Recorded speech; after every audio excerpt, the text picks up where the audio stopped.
Hai adik-adik, kembali lagi dengan Kak Rina di online class 101. Kali ini kita belajar untuk kelas 6 tema 2 ya adik-adik. Di subtema 3, bersatu kita teguh. Nah, kita di pembelajaran 1 ya.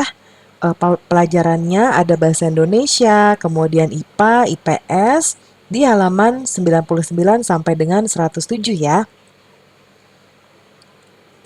Nah, adik-adik untuk melihat video pembelajaran lain, adik-adik nanti bisa klik di kolom deskripsi seperti ini. Nanti dicari kelasnya kelas berapa, misalnya kelas 3, diklik aja ya. Nanti akan muncul nih ke halaman berikutnya. Nah, akan muncul playlist-playlistnya. Contohnya ini kelas 3 tema 1, 3 tema 2, tema 8, dan seterusnya. Adik-adik buka aja, mau lihat yang mana, misalnya tema 2. Diklik untuk putar semua. Nah, ini nanti ada pilih-pilihannya. Seperti ini ya adik-adik ya. Nah, kita mulai ya adik-adik. Ini kita judulnya Bersatu Kita Teguh ya. Oh ya, nanti di kanan atas ini juga bisa diklik ya adik-adik ya. Nih di sini nih. Nah, nanti di kanan atas ini adik-adik juga bisa lihat nanti ada playlist dan juga video rekomendasi lainnya ya. Nah, kita mulai ya. Kata Beni nih adik-adik, persatuan akan memperkuat tekad sehingga menghasilkan tujuan. Sebentar, Karina aktifkan ininya dulu. Nah, tujuan yang ingin dicapai adik-adik. Nah, hari ini kamu akan belajar tentang persatuan yang membuahkan hasil sesuai dengan harapan ya. Menjaga persatuan dan kesatuan bangsa merupakan kewajiban seluruh rakyat Indonesia karena negara kita terdiri dari berbagai suku, agama, dan juga ras. Sebagai pelajar, kamu dapat bersatu dalam diskusi saat belajar di dalam kelas. Ya, karena kan kita banyak sekali diskusi ya adik-adik ya. Bapak Ibu guru sering memberikan pertanyaan untuk didiskusikan dengan teman-teman. Nah, persatuan yang memperteguh tekad dalam mencapai tujuan telah dicontohkan oleh para pejuang sebetulnya dari zaman dahulu kala adik-adik. Nah, contohnya nih, Proklamasi Indonesia. Sebagai tonggak kemerdekaan Indonesia merupakan wujud dari persatuan bangsa Indonesia adik-adik. Ya, nah kemerdekaan Indonesia dicapai setelah melalui perjalanan panjang dari para pejuang bangsa melawan penjajah. Kalau kita dulu nggak menang melawan penjajah, mungkin saat ini kehidupan kita akan berbeda ya adik-adik ya, tidak sebaik sekarang. Persatuan yang kuat memperteguh tekad mereka untuk mewujudkan negara yang berdaulat, adil, dan makmur. Kemudian keteguhan hati dalam mewujudkan persatuan dapat dicontohkan dari seorang pemuda di masa proklamasi kemerdekaan. Nah, kita amati tulisan ini ya. Ini ada gambar namanya BM Diah. Nah, kalau ini adalah naskah proklamasi tulisan tangan Insinyur Soekarno. Lalu kalau yang bawah ini adalah teks proklamasi yang sudah diketik oleh Sayuti Melik. Ya, masih menggunakan mesin ketik zaman dulu adik-adik. Ya, lalu ada tanda tangannya. Tanda tangannya ini atas nama bangsa Indonesia ya. Nah, apa adik-adik yang kamu ketahui tentang naskah di atas? Diskusikan dengan temanmu ya. Nah, kita langsung baca aja ya. Nih, judulnya BM Diah dan Naskah Asli Proklamasi. Teks proklamasi awalnya ditulis tangan oleh Soekarno, kemudian diketik oleh Sayuti Melik agar terlihat rapih ya. Nah, teks asli tersebut kemudian dibuang ke tempat sampah. Kemudian seorang pemuda yang ikut hadir pada saat persiapan proklamasi kemerdekaan adalah BM Diah yang tadi gambarnya ada di sana. Ya. Lalu ia mengambil naskah asli di tong sampah dan disimpannya. Ia menilai bahwa teks tersebut memiliki sejarah tinggi. Naskah asli yang disimpan oleh BM Diah selama 46 tahun, 9 bulan, dan 19 hari, kemudian dikembalikan kepada bangsa Indonesia. Wah gila adik-adik, nih BM Diah ini keren banget ya, dia sudah memikirkan bahwa ini nih kertasnya bersejarah gitu ya, terus dia simpan sampai akhirnya dia mengembalikan ke bangsa Indonesia. Ya, dia mengumumkan bahwa sebetulnya dia memiliki tulisan aslinya. Nah, waktu itu naskah asli proklamasi kemerdekaan RI pada Selasa pagi 19 Mei 1992 pukul 10.30 dan menyerahkannya melalui Presiden Soeharto, presiden pada saat itu. Naskah itu kemudian disimpan oleh Arsip Nasional atas anjuran dari Bapak Soeharto. Keputusan BM Dia untuk menyimpan naskah asli sangat tepat ya. Seluruh bangsa Indonesia sampai sekarang dapat menikmati naskah asli proklamasi dan kita belajar banyak banget adik-adik dari kejadian saat itu, kejadian ketika proklamasi ya. Nih, tulisan tangannya nih. Ya, ini tuh bersejarah banget adik-adik. Ya. Nah, kita lanjut. Amati kata-kata yang terdapat pada bacaan tersebut. Apakah kata-katanya termasuk kata baku? Tulis alasanmu ya. Nah, kita lihat.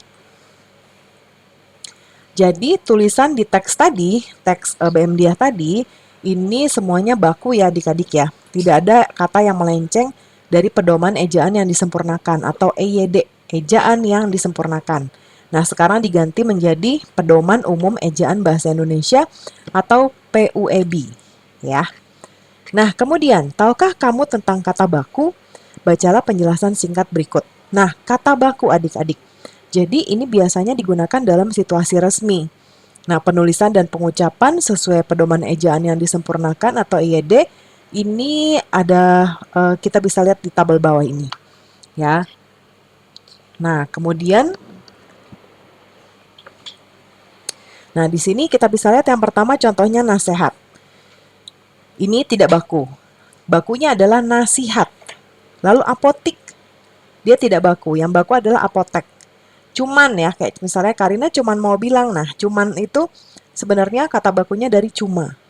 Lalu gubuk, karena adik-adik kadang suka rumah gubuk ya pakai G, padahal harusnya kata bakunya ada gubuk pakai K. Lalu yang tidak baku ada jadwal, harusnya pakai W, jadwal. Nah ini ya contohnya adik-adik kata baku. Nah dengan menggunakan buku EYD, tentukanlah apakah kata-kata yang terdapat pada bacaan adalah kata-kata baku. Jelaskan. Nah ini sama jawabannya adik-adik. Jadi semuanya sudah baku, tidak ada ejaan yang melenceng dari EYD atau kalau sekarang ada PUEB ya. Nah sekarang bacalah teksnya sekali lagi, temukan informasi penting dan tulis peta pikirannya di tempat seperti ini ya. Dengan judul tadi BMDiah dan naskah asli proklamasi. Seperti biasa ada kalimat tanya apa, mengapa, siapa, bagaimana, kapan, dan di mana ya. Nah, Karina buatkan di sebelah kanan. Yang pertama apa? Ya, di bagian apa kita bisa langsung masukkan peta pikirannya adalah naskah proklamasi yang dibuang ke tong sampah diambil oleh BMDiah. Mengapa? Karena BMDiah menilai naskah asli proklamasi memiliki sejarah tinggi. Lalu siapa? BMDiah. Bagaimana BMDiah mengambil naskah asli dari tong sampah dan menyimpannya? Kapan? Ketika ikut hadir pada saat persiapan proklamasi kemerdekaan. Di mana? Nah, naskah asli proklamasi disimpan di Arsip Nasional ya. Selanjutnya bacakan nanti tulisannya di depan kelompokmu, minta mereka memperhatikan kata baku dan kalimat efektifnya. Nah, catatan nanti masukkan dari teman-teman ya. Berikutnya, hari libur Dayu dan teman-temannya berjalan mengelilingi perumahan. Mereka melihat sekelompok orang sedang menanam pohon di lingkungannya. Banyak tanaman yang harus mereka tanam, adik-adik. Dalam waktu singkat, seluruhnya tertanam dengan rapi. Dayu dan teman-temannya kagum dengan warga tersebut. Mereka bersatu menjaga lingkungan dengan menanam pohon. Nah, kalau kita bersatu ya adik-adik, itu semua pekerjaan terasa lebih ringan. Ya, karena kita mengerjakannya bersama-sama. Coba kalau kita ngerjain sendiri, wah bisa udah capek ya, terus lama lagi. Itulah fungsi atau manfaat dari kita bersatu atau bekerja sama. Kemudian tanaman sangat berguna bagi kehidupan manusia.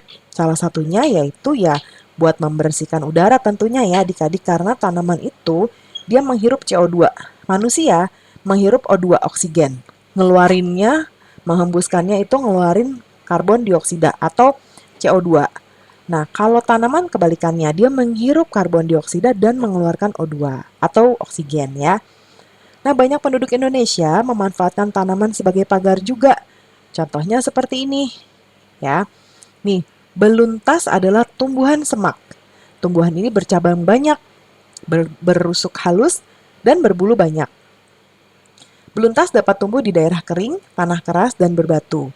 Tingginya bisa mencapai 3 meter. Dengan habitat dan ciri fisiknya tersebut, beluntas banyak dimanfaatkan sebagai tanaman pagar. Jadi yang untuk pagar yang merembet-rembet gitu adik-adik.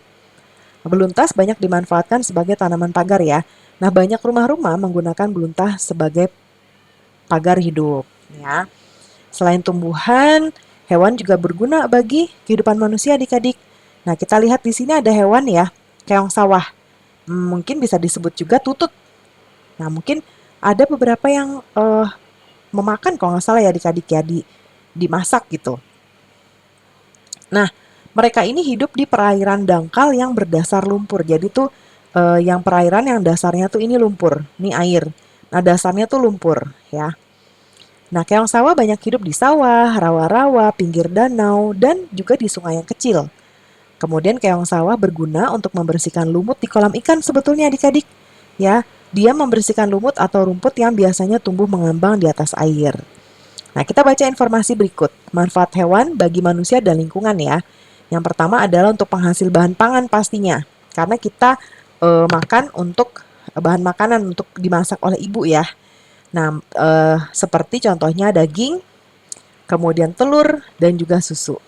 Lalu penghasil bahan sandang juga. Nah, hewan memiliki manfaat terkait kebutuhan sandang, misalnya kain sutra yang berasal dari kepompong ulat sutra.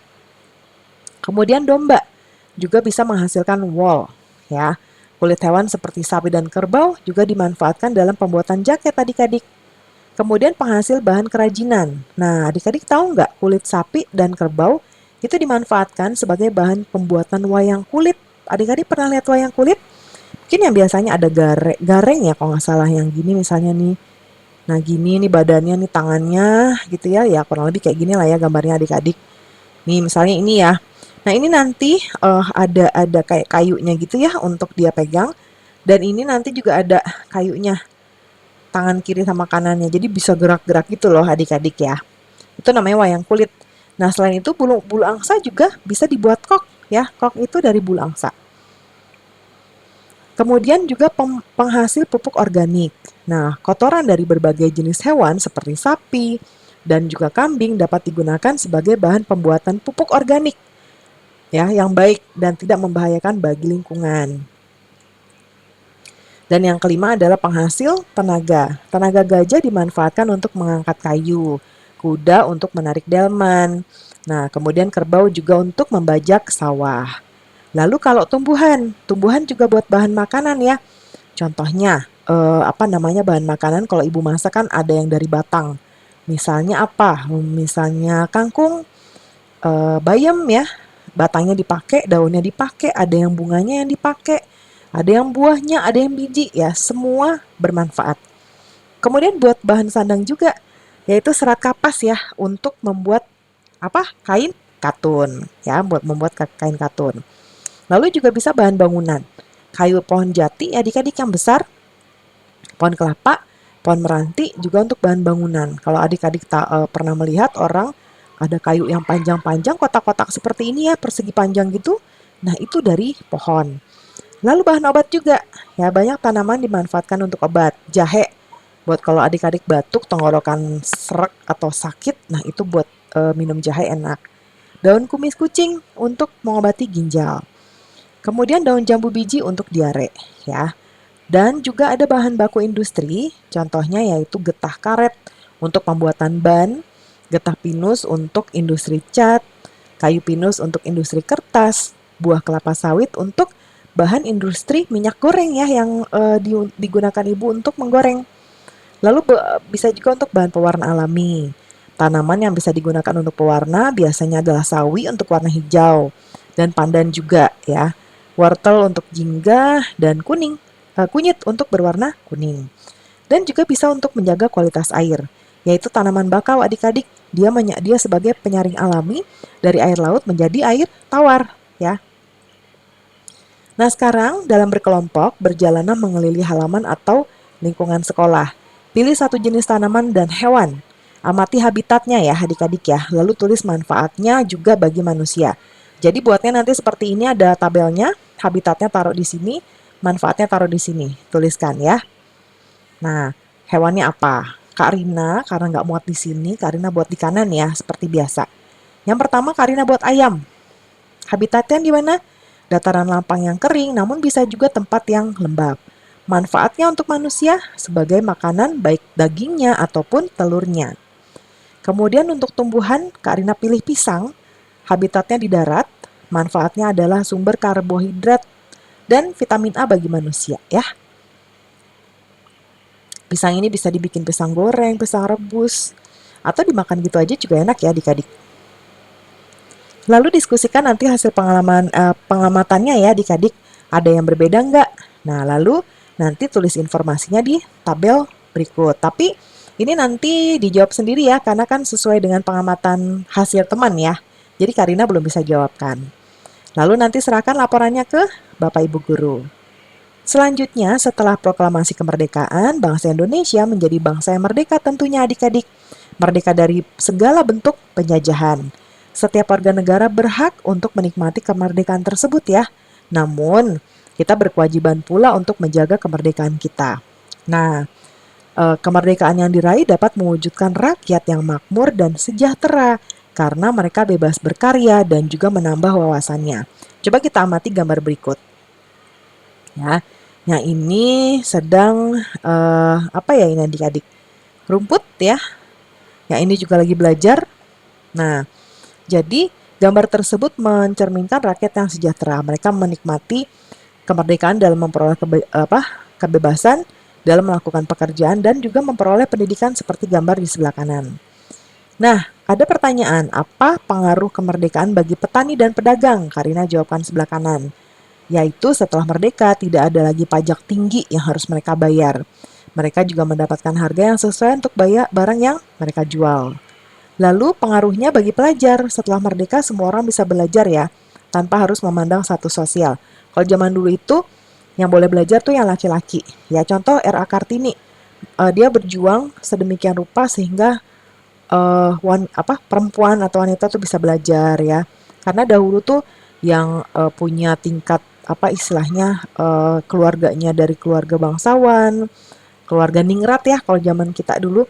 Nah, kalau sekarang ya kita semua berhak ya, kayak SD ya, pendidikan dasar 9 tahun, nah itu sudah dicanangkan dari pemerintah, semua bisa ikut ya.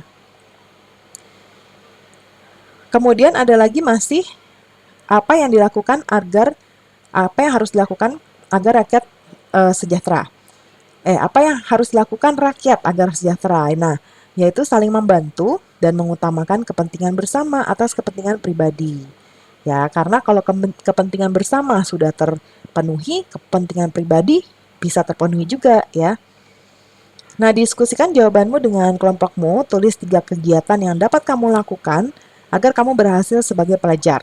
Nah, contoh Karina, belajar dengan sungguh-sungguh pastinya supaya nilainya baik ya. Jujur pasti, disiplin, sekolahnya nggak telat-telat datangnya, mengerjakan PR juga rajin, terus mematuhi nasihat mematuhi nasihat orang yang lebih tua. Bisa ayah ibu, kakak, bapak ibu guru di sekolah ya. Sampaikan nanti ya hasilnya ke teman di sebelah. Nah, negara yang besar adalah negara yang rakyatnya sejahtera adik-adik. Agar sejahtera, kita wajib bahu-membahu melaksanakan kewajiban kita agar tujuannya tercapai. Negara yang sejahtera dapat terwujud apabila rakyatnya bersatu bekerja keras mencapai tujuan. Nah, segala halangan dan kesulitan dapat teratasi dengan adanya persatuan yang erat dan kuat. Itu kata Beni ya. Nah, di sini ada kerjasama dengan orang tua. Ya, apakah kamu memanfaatkan tanaman dan hewan untuk kehidupanmu di sini? Karina bantu jawabkan. Contohnya gini jawabannya. Iya, tanaman dapat menghasilkan oksigen dan menyerap karbon dioksida. Dan tanaman dapat membuat udara lebih sejuk ya. Lalu bagaimana habitat mereka? Nah, habitat hewan yang ada yang di hutan, ada pula yang di lingkungan rumah. Kalau taman ya ada juga yang di hutan, pekarangan rumah, dan juga lainnya ya. Nah, seperti ini adik-adik ya. Pembelajaran kita sudah selesai adik-adik. Terima kasih sudah menonton sampai akhir. Mohon dimaafkan apabila ada kesalahan dalam perkataan maupun dalam materi yang diberikan. Sampai jumpa di pembelajaran berikutnya ya. Dadah!